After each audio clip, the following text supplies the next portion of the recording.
তুমি এখনো নামাজ পড়ো না, এখনো তুমি মসজিদে ঢুকতে পারো নাই। তুমি কি দেখো না মসজিদগুলি বন্ধ হয়ে গেছে? তুমি ইচ্ছা করলে আর মসজিদে ঢুকতে পারবা না, তুমি ইচ্ছা করলে আবার মসজিদে ঢুকতে পারবা না। দেখো না অনেক মসজিদ বন্ধ হয়ে গেছে। মসজিদে তুমি যদি ঢুকতে না পারো, তুমি কি দেখো না আজকে যারা মারা যায় তাদের মৃত্যুর পর তাদের কাছে কেউ যায় না। তাদের মৃত্যুর পর তাদের কোনো সিস্টেম ওয়েতে তাকে দাফন করা হয় না, তাকে উচ্ছিষ্ট একটা জিনিসের মতো মাটির সাথে দাফন করে দেওয়া হয়। এ মানুষগুলি কাছে যায় না, টেনে টেনে দড়ি ধরে টেনে দিয়ে তাকে গর্তের মধ্যে ফেলে দেয়, তার কাছে যায় না। তুমি কি দেখো না?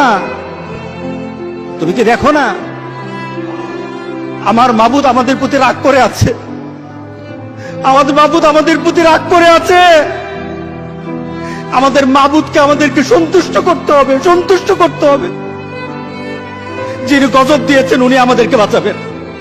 আমরা আমাদের মাবুদকে রাজি করতে হবে। আমরা তওবার মাধ্যমে আল্লাহকে রাজি করতে আর চেষ্টা হব। গোটা পৃথিবীর মুসলমান আর সময় নাই, আর সময় নাই। আপনি এখন বাংলাদেশের রাস্তাঘাটে হাঁটেন, এমন পরিবেশ যেন আল্লাহ না করে, জোরে বলে আল্লাহুম্মা আমিন। এমন পরিবেশ যেন আল্লাহ না করে। বাংলাদেশের মানুষ ঘর থেকে বের হবে না। যখন ঘর থেকে কেউ বের হবে তার লাশটা বের হবে, কেউ জানাজাও দিবে না।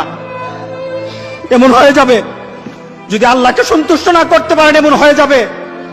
সুতরাং আমরা আল্লাহর কাছে প্রাণ বলে আজকে কাঁদি। যারা নামাজ পড়ো না, তুমি টের পাও না মসজিদের দরজা তোমার জন্য বন্ধ হয়ে যাবে।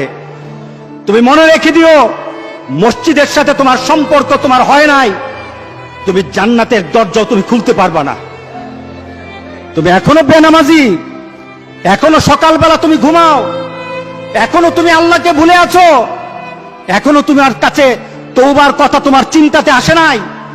তুমি অনেক কিছু হতে পারো, তুমি মুসলমানের কাতারে থাকবা না।